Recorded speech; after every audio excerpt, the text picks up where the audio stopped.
Today, we're looking at connecting your Xantrex Gateway.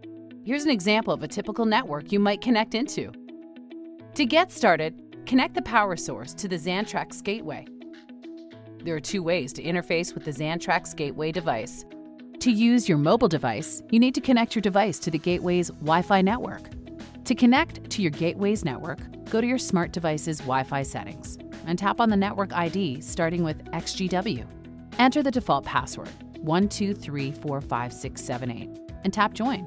Proceed to connect even if a message displays indicating that there is no internet.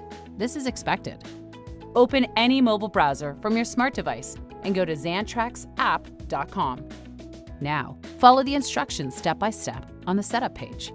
First, select your country or region.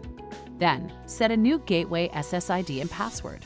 To secure your gateway from unauthorized access, enter a password with at least 8 characters using letters, numbers, and no special characters. Tap Apply to save the new settings. After tapping Apply, while the new settings are being applied, return to your smart device's Wi-Fi settings page. Now, reconnect to the gateway's Wi-Fi network using the new SSID and password. You may see a reloading page shortly after tapping. Switch back to the browser and tap Continue. Skip the Connect page by tapping Skip this step. Tap Done to finish the gateway setup. When you have successfully connected the gateway, a Systems page with all of the devices communicating in your network will be displayed. This screen shows the energy system view with 3 devices, a solar charge controller, a battery, and an inverter charger. Tap on any device ring to go to the device status page for that device.